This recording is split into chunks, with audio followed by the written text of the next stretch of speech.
Good afternoon, ladies and gentlemen, and welcome back to Grand Ballroom B for an exciting continuation. This afternoon, we're kicking off with an extraordinary session that showcases the innovative projects of the Social Engagement Fund, or SEF. SEF has been a catalyst for change, supporting research and projects aimed at achieving the Sustainable Development Goals. Today, we have the privilege of hearing from the teams whose outstanding work has not only earned them the SEF Awards, but also made a significant impact on communities around the globe. Inspiration to health initiatives for North Korean defectors and eco-friendly menstrual products, these presentations promise to inspire and challenge us all. In addition to the remarkable projects we're showcasing today, we have a special presentation from Yonsei's very own model United Nations team, igee. This team, composed of our brightest and most articulate students, has been making waves in international and national moon circles, demonstrating exceptional skill in diplomacy, negotiation, and public speaking. Their presentation today not only highlights the importance of global governance and diplomacy in solving today's complex challenges, but also showcases the critical thinking and leadership skills cultivated at Yonsei. We'll now begin. Please join me in welcoming the first SEF project presenter, Ms. Na-kyung Lim, a student from Department of Economics, Underwood International College. And she will present a project titled A Study on the Solution of Coral Bleaching and Coral Ecosystem Restoration Strategy Due to Global Warming. Let's welcome her with a big round of applause.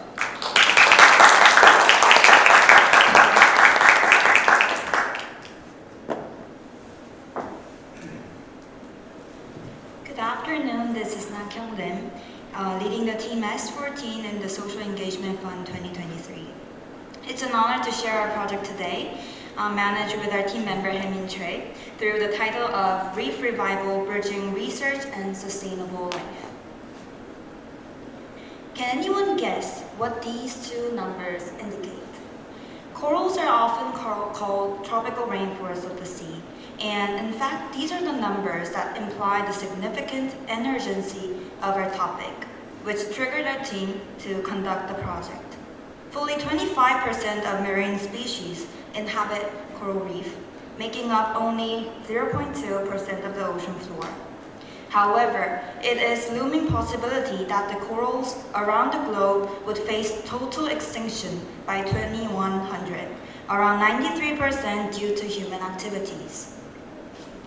According to UN Environmental Fund, the economic value of reefs is estimated at approximately 3.2 trillion won annually, while coral bleaching has been accelerated.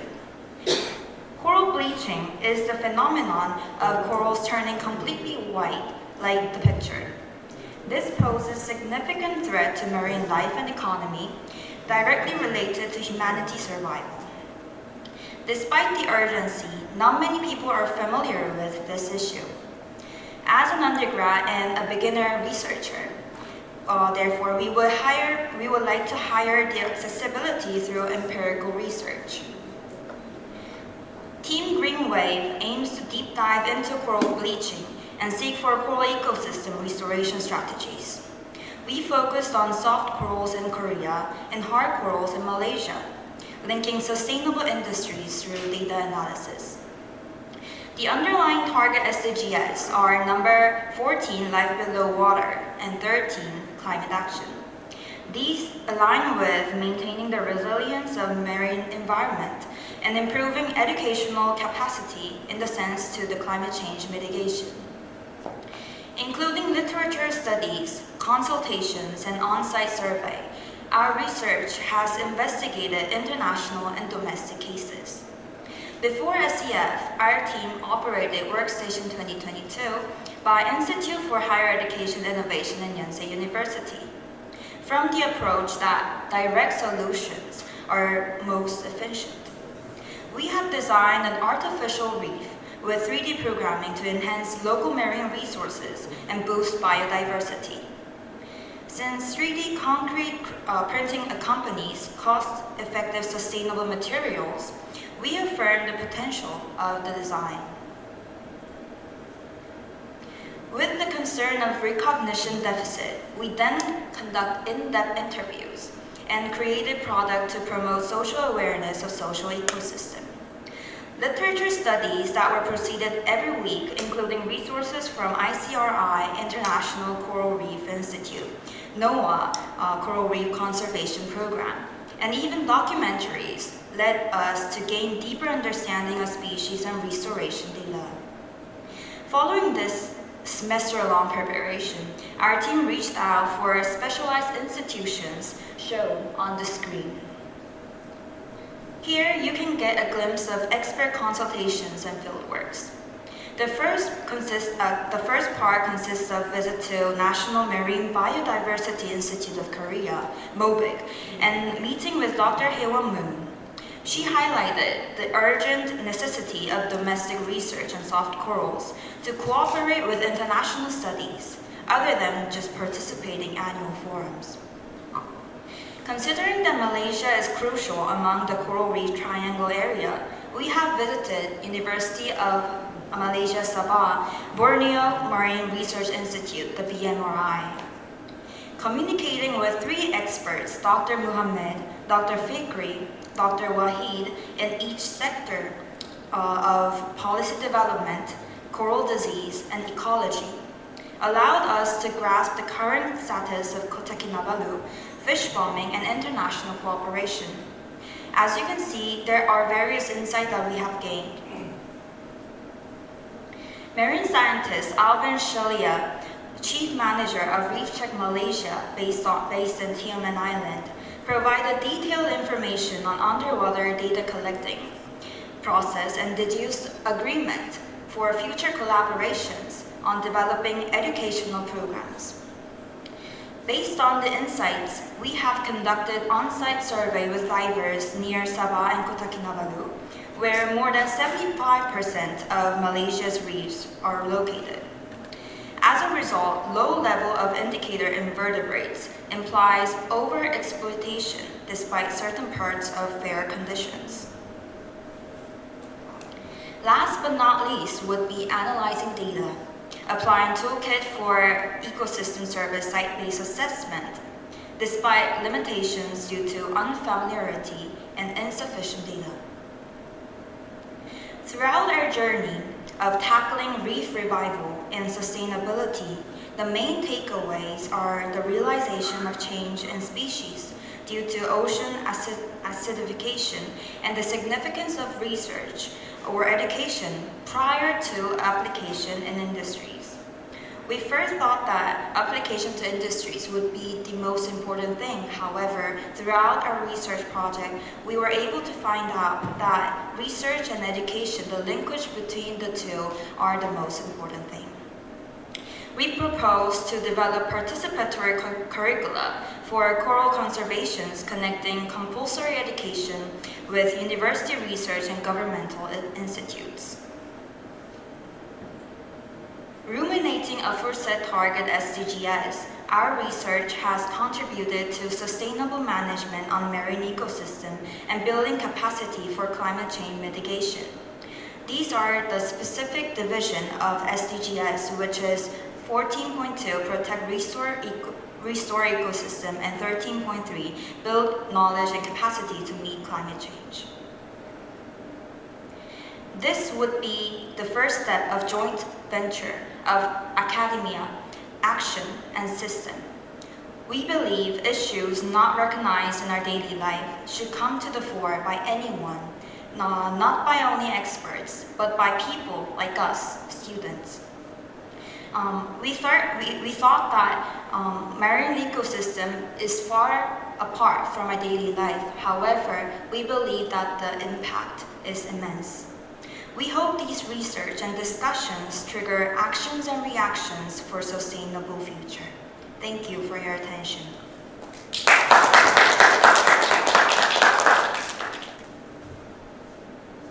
Thank you, Ms. Lim, for an excellent, interesting presentation. We're going to get Q&A from the floor at the end. after all the presentations. So we'll move on to the second project by Ms. Chenny Park and Ms. Eun-Sol So, both from Department of Psychology, Yonsei University. Chenny Park and Eun-Sol So, the floor is yours.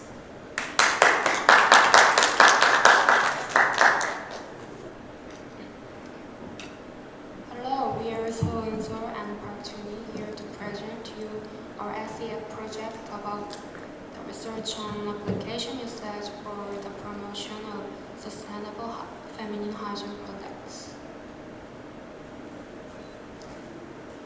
Our project sparked initially from genuine curiosity about the safety of disposable sanitary items distributed to women worldwide. Our questions were met with concerning research. Recent findings show that there could be potential toxic chemicals and carcinogens in disposable sanitary pads.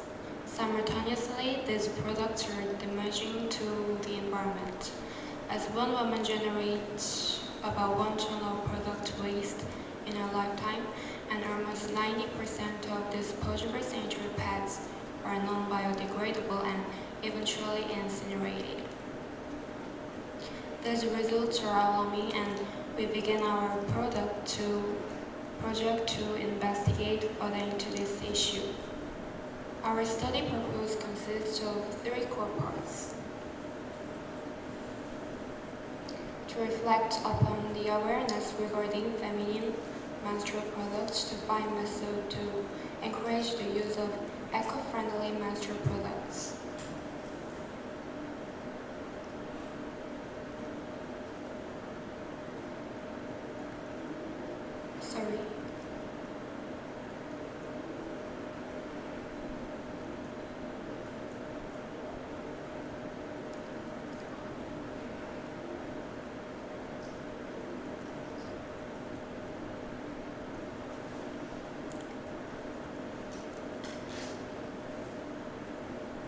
And resolve questions through effective communication between stakeholders. It most closely aligns with Goal 3, 12, and 13 among the SDGs, which are good health and well-being, responsible consumption and production, as well as climate action. We began to compile background knowledge through a literature study, then progressed onto empirical research and interacted with women in our local community, as well as integrating our findings with an interview from a menstrual product company. Finally, we used our results to effectively promote sustainable usage through social media.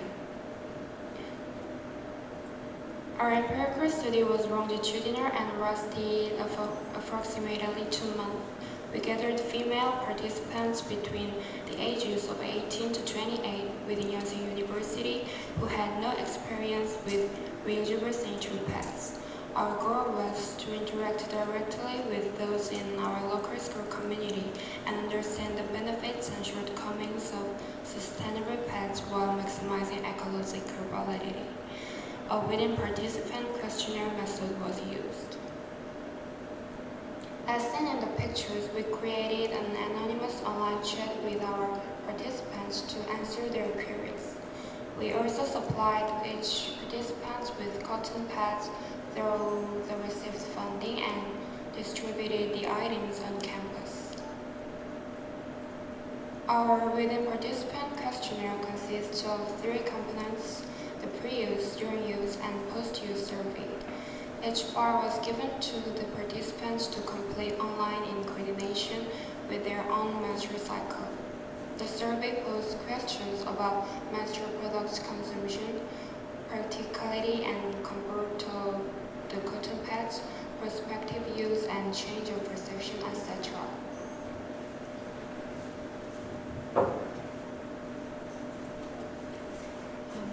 The results were very interesting. So in terms of softness, more than half of the participants reported that it felt softer than disposable pads, and 75% reported that tactile comfort was greater. And in terms of the frequency of replacing pads throughout the cycle, there was no huge difference according to the participants. And unfortunately, all participants reported that they felt some level of burden by the process of washing the cotton pads, ranging from little to large amounts of pressure. The astonishing result was that 96% of participants reported experiencing less unpleasant smells compared to disposable pads. Also, more than half of the participants responded that the pads do not restrict them from dressing in clothes and do not feel uncomfortable during sedentary activities. Furthermore, 23% of women reported that their menstrual pain was alleviated after using the cotton pads. Based on the post-use survey, we found that 96% of participants changed their perception in a positive manner after the study, with 80% being a positive shift. Almost all participants said that the price of multi-use products is appropriate, but that the accessibility towards these products can be improved. And overall, 79% of participants said that they are willing to consistently use sustainable products in the future. Through long answering questions on the survey and interviewing a cotton pad product company, we identified 4 major ways of improving accessibility for everyone in the future. Firstly, more promotion events and discounts are needed, as it can pose as incentives for women to attempt their first use of sustainable products. As the concept of reusage may be daunting, a financial benefit can bridge these shortcomings and increase product sales. Offline stores can often be opened for women to perceive the products with their own eyes and eliminate any stereotypes. More promotion online is also necessary, as recommended from our interview. Currently, the biggest demographic of consumers is those who buy the products online.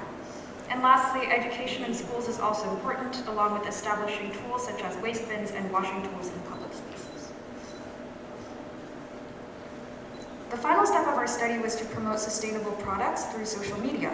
This was a modification from our initial plan to create our own application based on suggestions from our participants. We found that women rather desire promotion on apps that they already know and use. Thus, we created our own Instagram account and began to post short-form content and videos that would inform anyone curious about washing methods, eliminating myths surrounding the products, and so on. These are some example videos that we have made so far. And our prospective goals from now on is to go further and create a community where women can communicate about these products online. We aim to create a safe space where they can freely ask and answer questions from their own experience while sharing. And we also wish to collaborate with any other eco-friendly companies to open in-person booths within our university to increase first-hand experience. Establishing the use of feminine products is a huge and imminent issue, and we have only taken a minor step towards improving it. However, from this product, we have learned that women around us are optimistic about contributing to sustainability with the right support system, and they will try their best to do so. We hope that feminine hygiene products can eventually be accessible for everyone without harm. Thank you.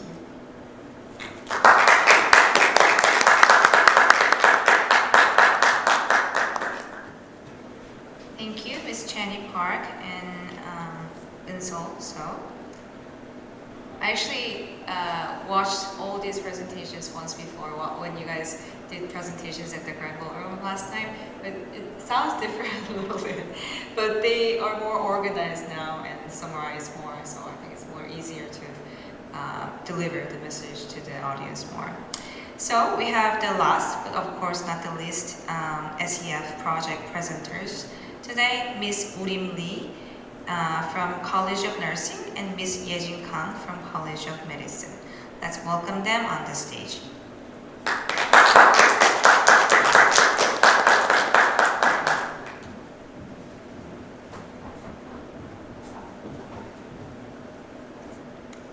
Hello everyone, I'm Yejin and this is my co-presenter Urim. Today we are excited to present our project Health Counseling and Education for Female North Korean Defectors.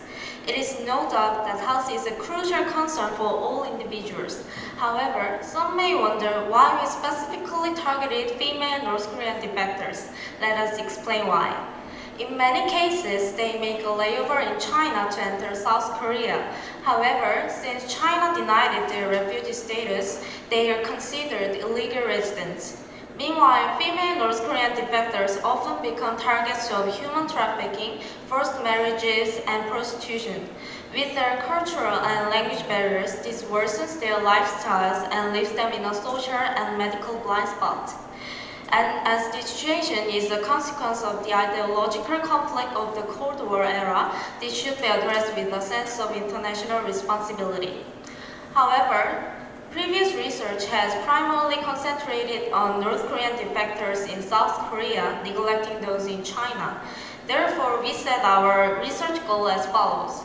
Identify health problems experienced by female North Korean defectors in China and ensure their healthy lives by enhancing health knowledge in intending to achieve 3 following SDG goals. So, our study was conducted around 6 months, and 11 40s and 50s female North Korean defectors residing in China were selected as subjects. We initiated the program with an initial health assessment using survey results to design bi-weekly health education accompanied by follow-up sessions with the primary focus on health counseling. As such, the curriculum spanned 12 weeks, covering 5 health topics tailored to common health problems of the participants, with specialists delivering hour-long health lectures. At the end of the program, we developed a participant-customized survey followed by a secondary health assessment featuring questions on subjective health knowledge and behavior status. So, was our program successful? Let's take a look. To confirm our objective, we tested the assumption higher understanding in health knowledge leads to greater changes in health knowledge and behavior adherence, which showed a strong positive correlation with the R program. However, we find a relatively weak positive correlation between the degree of health behavior change and understanding, and identify some hindering factors. First, as participants are absent with residence permits, the expert suggestion to visit the hospital was less appealing because of their illegal residence status. Second, strenuous working conditions like farming or restaurant work made adjusting health behaviors difficult. Third, existing old lifestyle habits were challenges to change. As we found such obstacles, we felt the need to verify whether the program was suitable for the participants, and the survey revealed a 57% adequacy rate, indicating a need for more comprehensive health education tailored to their needs, as well as highlighting limitations in the format and structure of the program. Initially, some specialist recommendations such as surgery or regular doctor checkups were impractical. Additionally, the language barrier between South and North Korea made it challenging to exclude all English-centric medical terms. Lastly, sustaining education was hindered by participants' work schedule. Despite conducting health education sessions every Thursday 8 p.m., they continue to encounter challenges in catching up, largely due to their exhausted state after work. Despite facing certain restrictions, as our program clearly led to positive effects of participants' health behavior changes, we found out what factors promoted such outcomes. According to former studies, the health literacy of North Korean defectors tend to be higher with repatriation experience and social support. And the findings suggest a low positive correlation with repatriation experience and a stronger positive correlation with social support. And we identified attendance rates with a level of interest and found a relatively high positive correlation between them. Debate to social support, active interaction in follow-up session highlighted the significant impact of family and friends on health knowledge, along with a strong positive correlation between social support from medical personnel and their engagement in health behaviors. So this emphasized the importance of follow-up session for positive behavior changes and underscores the need for an educational model that enhances social support. Next, we would like you to look at the table displaying the level of anxiety. In the final survey, approximately half of the participants exhibited a high level of disease-related anxiety, even in the correlation analysis, which suggests their persistent anxiety despite improvement in health knowledge. We interpreted that their baseline anxiety level might be exceptionally high, but further research is still needed to conduct a precise analysis. So now let's proceed to the discussion. First, one limitation of the survey was the potential for interference due to participants needing further clarification on certain questions during interviews. To address this, future research should prioritize interviewer training and develop questionnaire items tailored to participant characteristics and environment. Next, the following considerations should be considered in developing an educational model, including continuous assessment of participants' educational understanding during follow-up session, providing lecture materials in plain language ahead of time, and ensuring that their health behaviors are aligned with their livelihoods. So throughout the study, participants' health status and behavior were significantly influenced by medication treatment due to limited medical accessibility. We identified the reliance on medication commercials over hospitals, and some recommended medication were difficult to obtain locally. Therefore, strengthening the monitoring of medication uses through pharmacy consultation is essential in future research. And finally, analysis using the ART program revealed that adherence to health behaviors increased with greater social support, particularly from medical personnel. So strengthening follow-up session to foster ongoing education within group dynamics and promote social support between participants, families, friends, and the healthcare professional is essential to encourage their health behavior practice. So below are references, and as we wrap up, we would like to introduce our logo, which is the slogan shared with our participants at the end of each meeting. While this online health education may have limitation in offering direct assistance, it promises continuous interaction and support. So through this study, we would like to remind everyone that there are North Korean defectors who, despite escaping North Korea, and yet unable to enter South Korea and endure unstable lifestyles in third countries. So we want to emphasize the necessity for continued research in this area to facilitate healthier living conditions for these individuals. With that in mind, we would like to conclude our presentation, and thank you for your attention.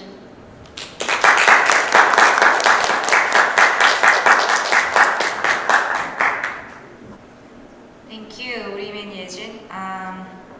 I personally did some studies on North Korea defectors as well, so this study was very interesting to me personally, and I hope you guys continue doing this research in the forthcoming days and years. And we will now move on to the presentations from Idmun. We have Ms. Hayan Moon from Department of Chinese Language and Literature and Ms. Hyunsun Sung from Department of International Studies, Underwood International College. Let's have them in the stage with a big round of applause.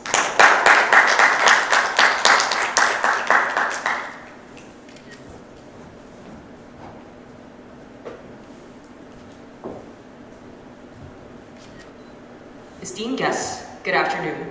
Greetings from the Yonsei delegation for Model United Nations. This is Hayan Moon and Hyunsun Sung from the 19th delegation executive members. YDMUN is an autonomous student organization under the leadership center of IGEE. And despite our winding spectrums of learning, the core source of our learning comes from the National MUN at the New York headquarters. Earning second place on MUN 2023, we had the chance to understand the functions of MUN in advocating sustainable development. The deliberate connection between UN, MUN, and the SDGs should be clear to identify MUN's function as a stepping stone. All MUN conferences simulate the UN rules of procedures, occasionally with the support of the UN staff. From this, we can identify the links between the UN with MUN and the SDGs. The final link is the one between MUN and the SDGs, and today we aim to prove this link to you. From MUN 2023, we have found the three components of an MUN experience which bonds closely to the SDGs, regarding knowledge, respect, and diplomatic viewpoints. First was regarding knowledge regarding SDGs through self-driven research. In MUN 2023, 8 delegates of YDMUN participated in the following 6 committees. Us presenters participated in the committee of ECA. We discussed Agenda A, which is promoting sustainable and resilient food systems in Africa in times of crises. Delegates had to create a resolution to promote a sustainable food system in Africa.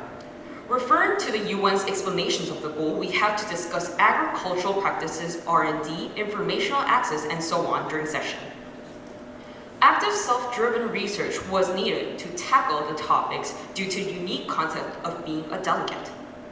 Delegates had to provide solutions developed from the particular nation's stance.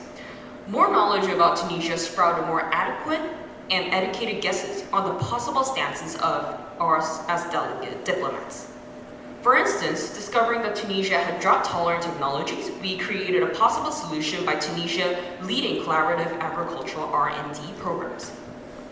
As we engaged in detailed research, other traits such as trade chains and domestic programs showed hints to realistic solutions. We excelled through the internal motivation to be a good delegate. To sum up, the factor of role play involved built the basis on past actions to achieve the SDGs. Secondly, MUN allows us to cultivate respect on various levels. In discussing sustainable development, we believe respect for diversity has to be preceded. MUN helps us develop both on the personal level and the national level. Being formally associated with UN Department of Global Communications, MUN puts a huge emphasis on embodying the UN spirit, most importantly, mutual respect. For this purpose, MUN requires us to treat each other as equal diplomats regardless of our personal backgrounds. Their rules of procedures, conduct expectations, and approach on consensus are all designed to assist this process of demonstrating tolerance. Based on mutual understandings, we could also truly understand the concept of multilateralism. By putting ourselves in the shoes of another country, we could break stereotypes we had as individuals and came to appreciate other member states as a colleague of sustainable development. Lastly, MUN guides us to expand our global insight and align sustainable development with varying dynamics, more noticeably national interests. The topic of food system that we discussed as agenda is a highly multifaceted issue.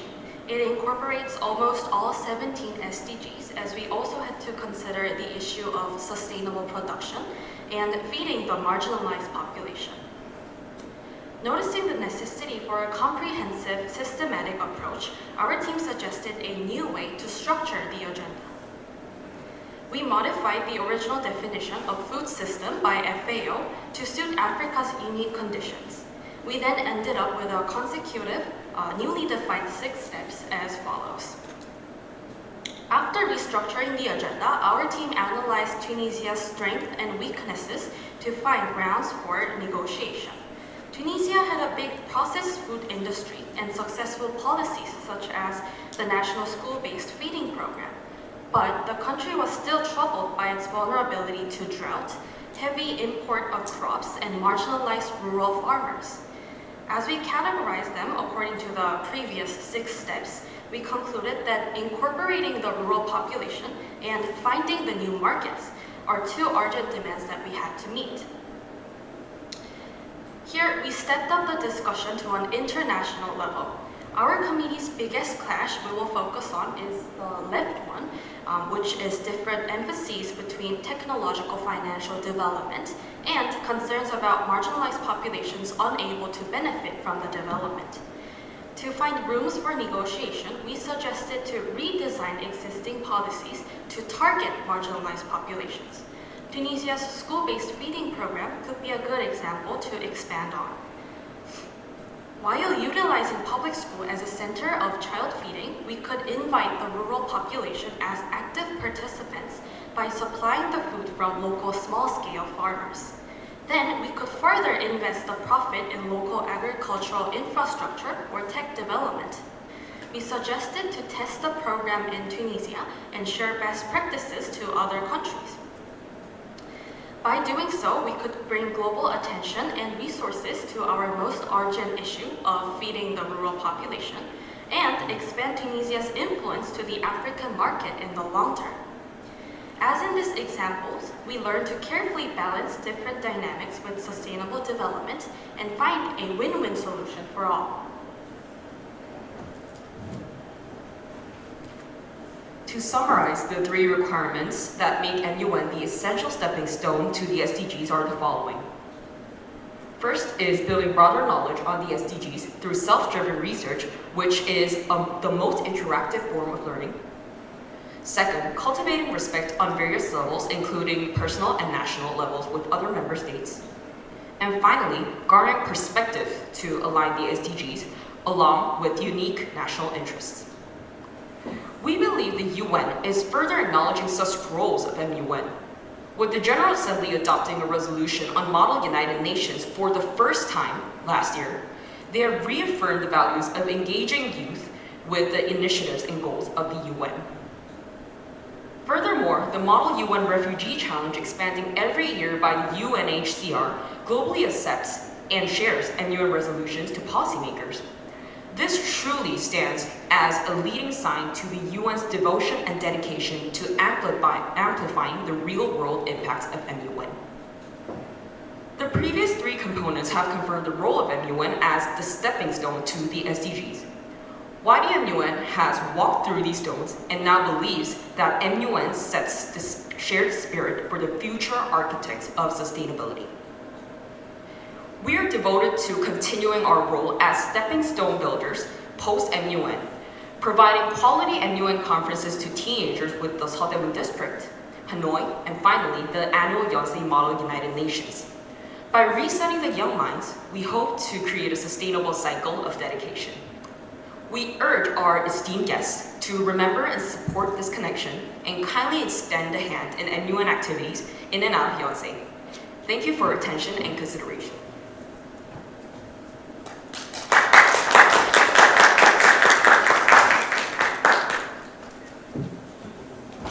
Thank you, all the presenters. Now we can take questions from the floor if anybody has a question from the floor. Anybody?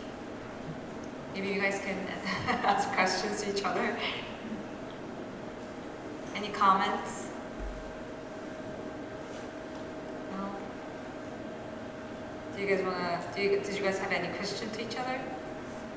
To other projects?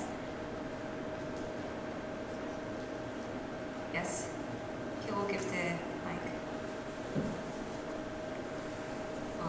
Hello. So I would like to just leave a comment to the Team Han, who presented regarding the North Korea defectors in China and about their healthcare education. Personally, I thought this presentation was really impressive in the sense that you have expanded the range of protecting the North Korean defectors into China, who are not having a sustainable environment in general. One comment I wanted to make here was that this team talked about the problems of the terms which were not translated properly from English to North Korean. Right?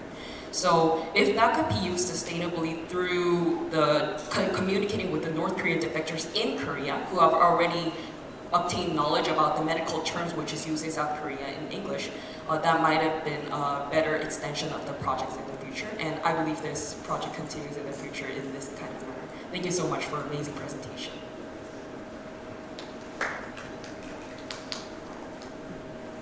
Anybody else?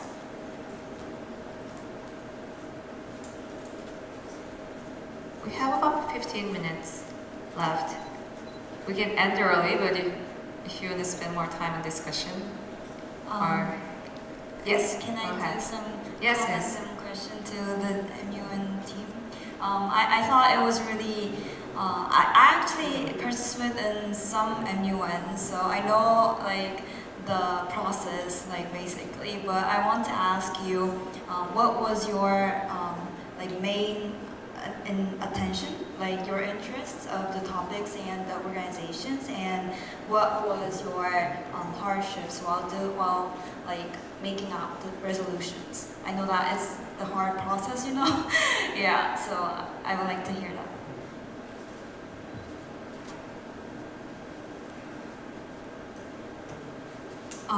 Like the focus points of our agenda and the committee and hardships that we have experienced.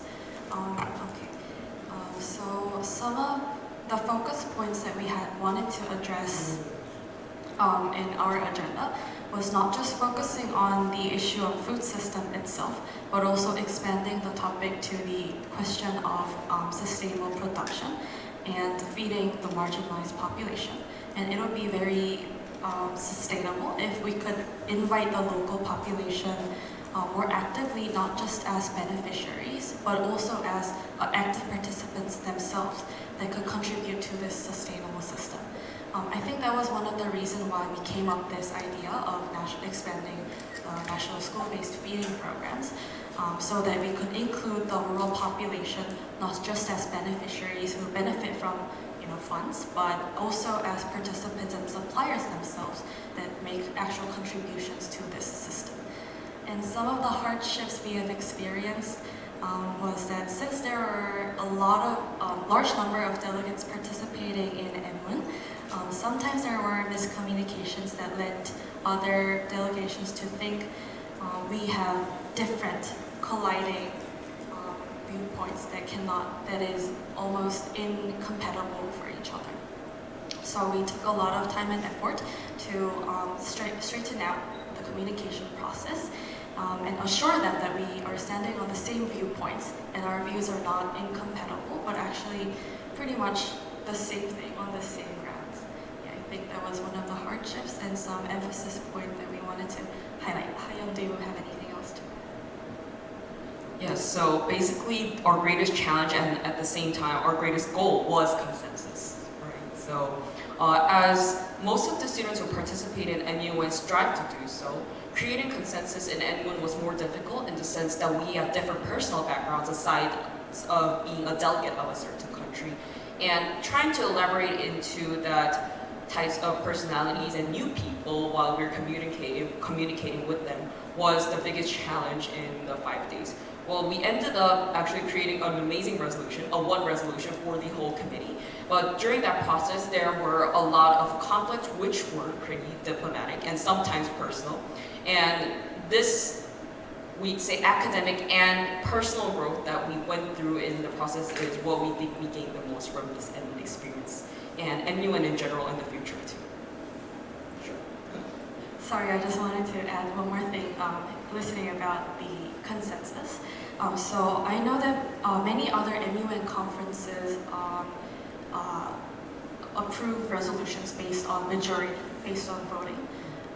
But in MUN, it's consensus-based. So we don't have any other voting procedure, but adopt the resolution if the committee has a consensus. MUN implements the rule because that's the way UN actually operates. And such an accurate reflection of UN's features, I think, is one of the reasons why we chose MUN as our annual conference that we participate in every year. And that was one of the reasons why we focused so intensively on forming a consensus. Thank you. Thank you. Any other? Yes. Thank you.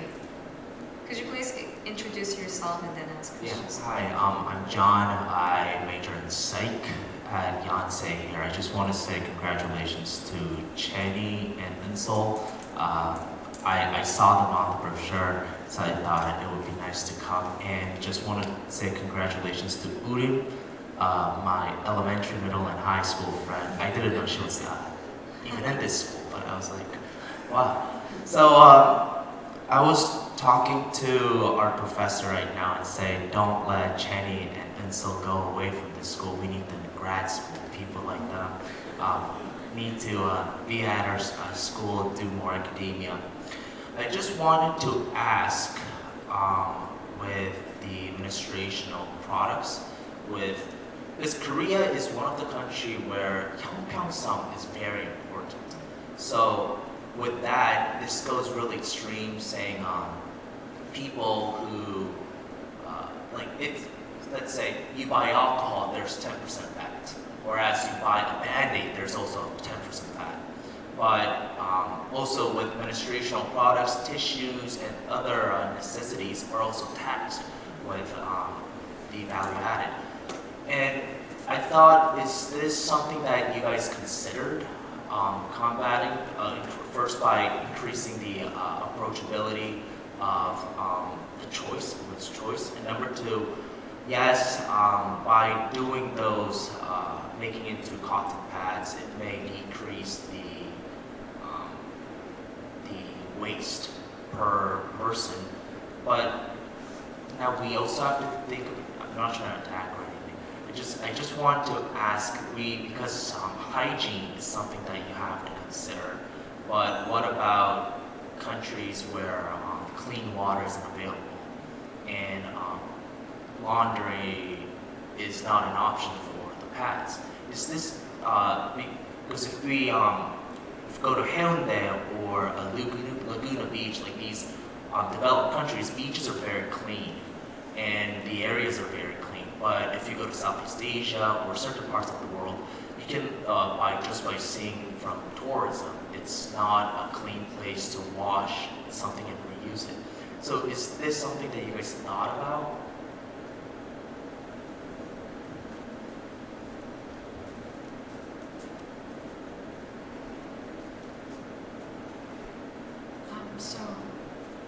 To address the first or the most recent question that was asked, we definitely agree and concede that there are third world countries that don't have the luxuries that we have to wash and reuse these products. I guess just to summarize it is to say that our project is just a minor step towards reaching a goal of sustainability for women. And with the funding that we had and realistically the time that we had, I guess our stakeholders were women around us in our local community, and that involved women in our university. And we obviously don't have enough resources at the moment to, at least for us to directly communicate with women in third world countries. And I think it would be nice to look at it in a way that no issue is prioritized in a sense. I guess it's still a smaller step towards a more positive improvement to encourage women around us even just to consider using more sustainable products, since we have the time and money economically to do so. And in terms of the price of the products, I think it's difficult to say because obviously cotton pads take up more resources, and there needs to be more money invested in the production process compared to disposable pads. And I guess according to the research that we did, we found out that these women were actually agreeing with the price levels that were given to these products, and the problem was the approachability. So they agreed that having this project was really good for them because they really needed that one small breakthrough towards trying out these products and attempting them themselves. So we think that the issue is more towards like communication and seeing a bigger public discourse about using reusable menstrual products rather than the price itself. So we think that with the target audience that we had, which was women in their 20s around us, that was the bigger priority. But obviously, yes, the goal is to, if possible, lower the price for everyone so that it's more approachable, yes.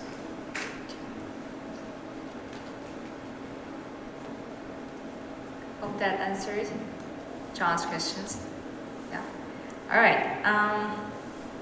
Well, I myself, as a social science scholar, but at the same time, I'm working as an international development evaluation specialist in the field. I've been evaluating a bunch of different projects ranging from education to health to environment to integrated programs as well. So for me, like your projects and your research were really impressive because well, back in, I don't know, in college years, I never thought of doing this. So I personally want to give this big excel to all of you and hope you guys continue doing this. And for those who are thinking about going to grad school, you're always welcome to come to me and consult if you have any questions. So, and to that, we're going to end this session. I want to thank you once again, everybody, for your enlightening and passionate presentations, and hope you guys continue to have that passion. And each presentation reflected not only the incredible talent of yours, but also dedication of your interest and desire for learning and your effort to change this world more sustainable. And I will eagerly anticipate the journey that's in front of you. and your future contributions as a young professionals in this field towards a more sustainable and equitable world. So we'll end like this. Thank you very much, everybody. We'll take a 20-minute break, and there's another session coming up with brilliant young scholars once again, so hope you guys come and join us. All right, thank you.